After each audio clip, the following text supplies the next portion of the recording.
देश में कॉलेज के कैंटीन में बच्चे खाना खाते हुए, जलेबी खाते हुए कहते हैं पहले आत्मा तब परमात्मा। जिन श्री कृष्ण ने यह कहा कि न आत्मा जलती है, न कटती है, न मरती है, न खाती है, न पीती है, उसको कॉलेज के कैंटीन में, यूनिवर्सिटीज में सो कॉल्ड स्टूडेंट्स, छात्र कहते हैं पहले आत्मा तब परमात्मा। रसगुल्ला खाएगी इनकी आत्मा, विशेष आत्मा बनाया इन्होंने, इंडियन आत्मा। इसलिए एकेडमिक क्वालिफिकेशन लिए हुए लोगों को हमारी व्यासपीठ बहुत ज्यादा महत्व नहीं देती।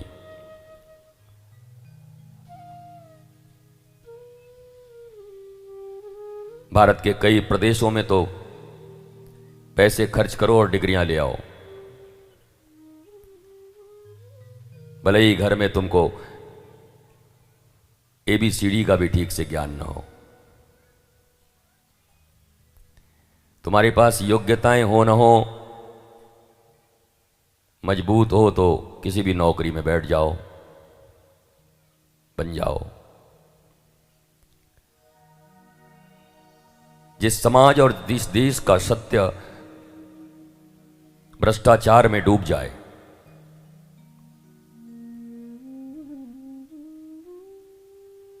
जहां राष्ट्र महत्वपूर्ण न हो, मानवता महत्वपूर्ण न हो, संस्कृति महत्वपूर्ण न हो, हमारे आने वाली संतान और संतति महत्वपूर्ण न हो,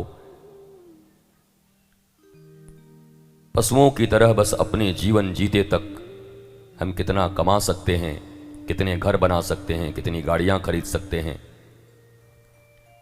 कितने लोगों के ऊपर अपना अधिकार जमा सकते हैं, यह पूरी एक वास्तविक वृत्ति है हमारी। इसलिए भारत में सब था थी था थी था थी था। सोने की चिड़िया थी, विश्वगुरु था। अब क्या है?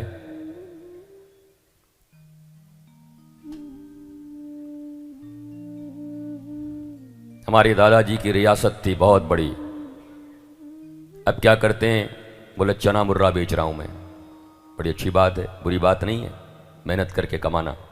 पर वो ये याद क्या करना बार बार कि दादाजी के पास ये था। उन्हीं की संतान हो तो फिर वही दिन ले आओ। एक तरफ मेरे भगवान राम हैं धनुर्धर, एक तरफ भगवान कृष्ण हैं,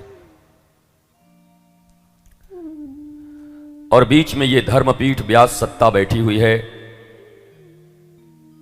जो राम और कृष्ण से भारतीय समाज को पूर्ण रूपेण देश काल पात्र के अनुरूप परिचित कराकर पुनः राम और कृष्ण के युग में जैसी राज सत्ता, धर्म सत्ता, मानवीय सत्ता, आनंद सत्ता, प्रेम सत्ता, उस सत्ता की स्थापना ही इस व्यासपीठ का एकमात्र लक्ष्य है।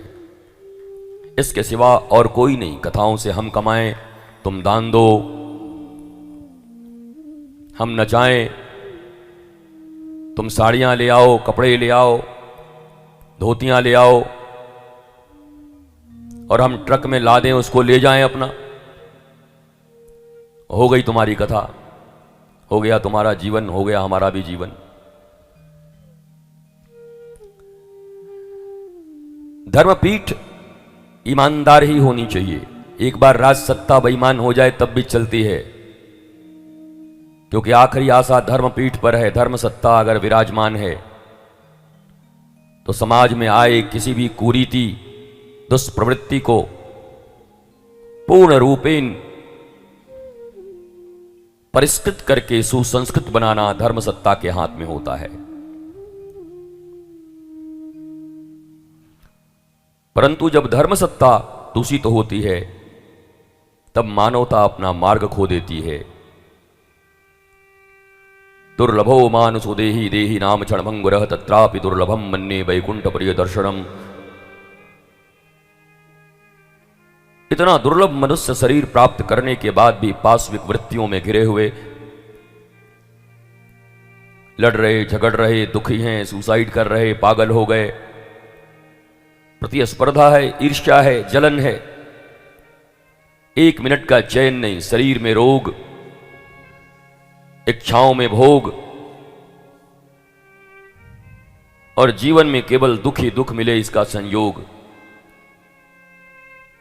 यही मनुष्यता की पहचान रह गई है।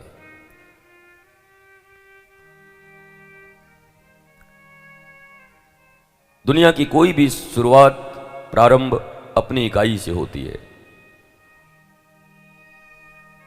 कोई देश नहीं सुधरा आज तक, कोई समाज नहीं सुधरा। जब भी सुधरा, इंडिविजुअली मनुष्य सुधरा है, अच्छा हुआ है, सुसंस्कृत हुआ है, सुंदर हुआ है। दैहिक दैविक भौतिक त्यापा, राम राज काहू न व्यापा। न दैहिक न दैविक न भौतिक कोई ताप राम राज्य में व्याप्ति नहीं लोगों को। और हमारी स्थिति तो यह है कि हम दैहिक भी दैविक भी भौतिक भी तापों से जल रहे हैं। कथा सुनने का बस दो ही उपाय है। श्रीमद् भागवत कहती है, रसिका भूय भावुका, या तो रसिक हो या भावुक हो। पत्थर दिल वाले पत्थर की तरह कलेजे लेकर, पाश्विक वृत्तियों को लेकर कथा श्रवण कोई बहुत ज्यादा लाभ जीवन में देती नहीं है। कथाएं भी अहंकार प्रदर्शन का केंद्र बन जाती हैं। हमने ऐसा व्यासपीठ बनवाया, हमने ऐसा किया, हमारे पास इतने लोग आए, हमारा ऐसा पांडाल था। जहां प्रतियोगिता खत्म होनी थी, जहां प्रदर्शन मिटना था, दर्शन की ओर अग्रसर होना था,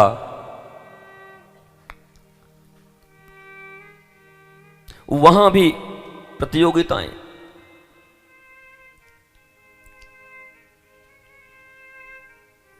वहां भी घोड़े की दौड़,